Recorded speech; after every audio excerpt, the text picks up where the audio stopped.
All right, we're going to talk provincial budget. We were all over this yesterday afternoon after it was announced. Want to get reaction from the opposition. I think we can fairly say reaction has not been good, but then again, typically it never is good from budgets. Pascal Paradis is the PQMNA representing Jean-Talon. He is also the opposition critic on a variety of files, including external trade, and he is on the line. Mr. Paradis, thanks for your time this afternoon. Let me begin by giving you your overall reaction to the budget. Well, as we were saying, it's not very positive because we are at a record-breaking deficit once again. So last year was a record-breaking deficit, and this year is breaking last year's record. So 13.6 billion a deficit. And mind you, the government is saying that the deficit is because we are in this trade war with the U.S., with Donald Trump, and then this is an uncertain period of time, which is true. But once again, the impact on the present budget is not that huge. According to Mr. Girard's own number, the deficit is really a consequence of bad management of our public finances by the CAQ government. What in this budget, I'm looking at some of the numbers, of course, health and education, two sectors that obviously need help, but even with I think it was $3 billion for healthcare, that's literally a drop in the bucket just to even keep up, is it not?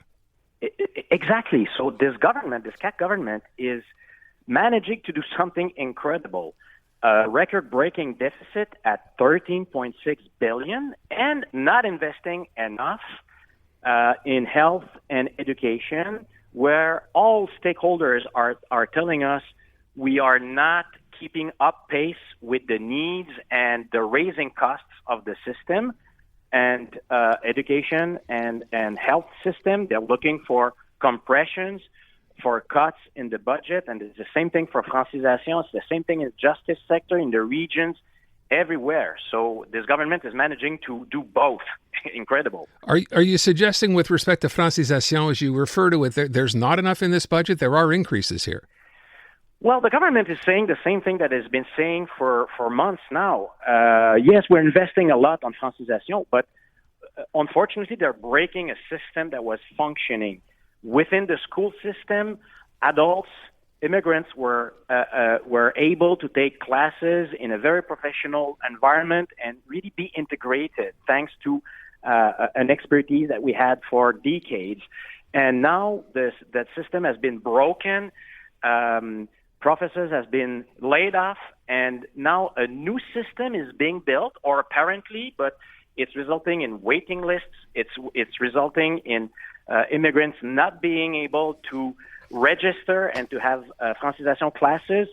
So what they're telling us is that they're putting more money. But what we've seen in the past few months is less classes, less places, and more waiting lists. So are we going to do the same thing? The results are important, not the communications by the CAQ government. All right, I will leave it at that. Mr. Paradis, thank you. Appreciate your time. Thank you so much. Let me go now to Liberal critic, the finance critic, Fred Beauchemin, who's on the line. Fred, welcome back. Good afternoon. It's interesting. I saw a part of you reacting to this yesterday, talking about the fact that, and I've heard others suggest the same, that the minister here, Éric Girard, is wearing rose-colored glasses. In other words, making it look like things are really not that bad when they really either are or could be much worse. And I bring up the idea of that 10% base with respect to tariffs that he's factoring in, and we're still at a $13.6 billion deficit. And we don't know if that's going to go to 25%, which then makes you wonder, if it does, then what?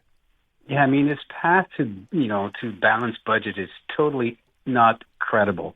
He's obviously, as you just mentioned, thinking that the tariffs from Trump will be at 10%. He's, obviously even this afternoon talking about doing something with the automobile industry north of 25%.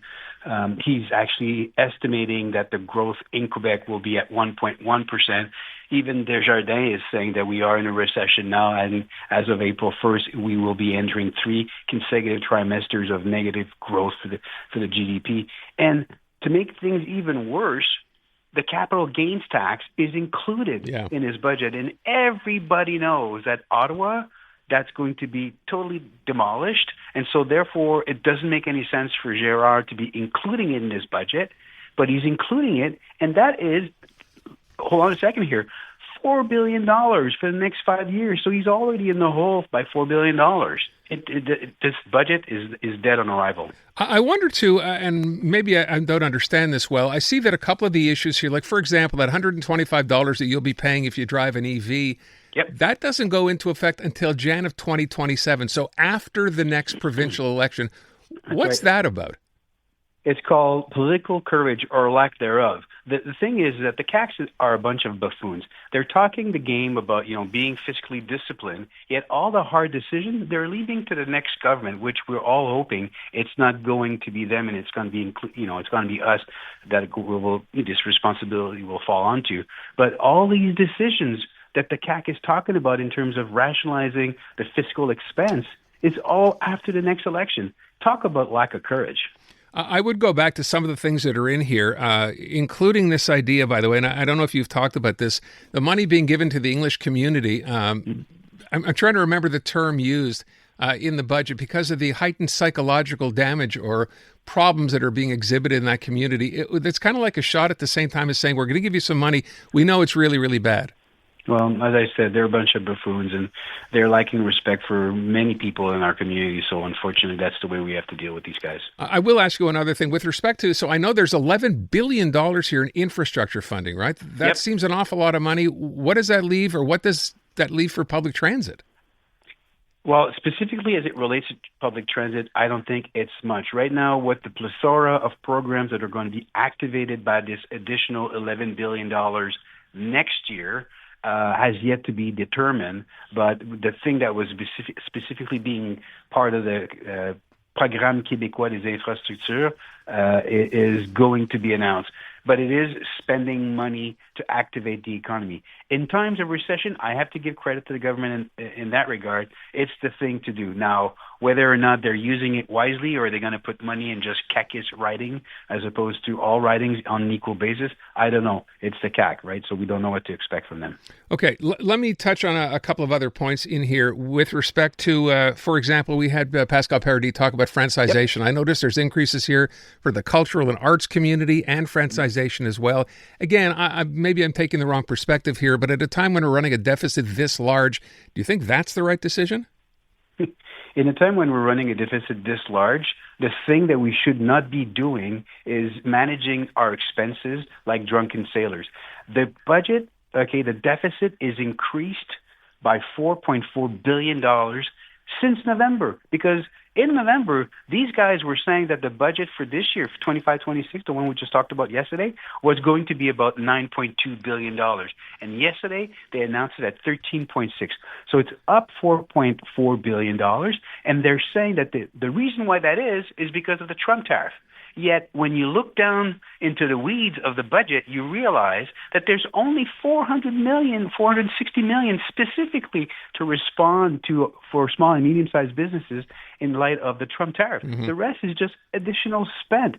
So these guys are just spenders, right? And that's the issue with them, because they're mortgaging the future of all Quebecers. And what they're doing right now is they're spending their way to hopefully a turnaround in the surveys. And unfortunately, it's not showing it for them. And unfortunately, it's making us having to pay for the bill down the road. So I wonder if you can point to anything in this budget that you would look at. I think you just mentioned something a minute ago with respect to small and medium-sized businesses. Is there anything here you do like?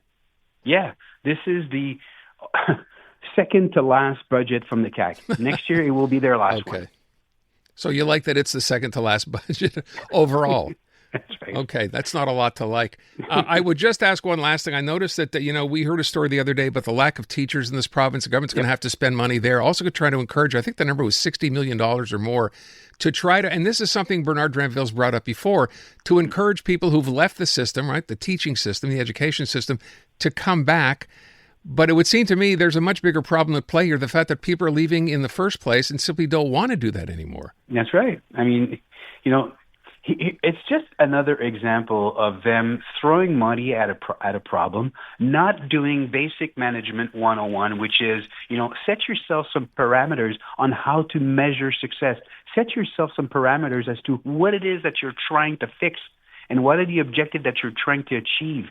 These guys aren't doing any of that. They're just throwing money in an envelope out there the window, and hopefully that will solve the problem. And we'll not follow up on this because that's the way we've been running the government for the last 7 years.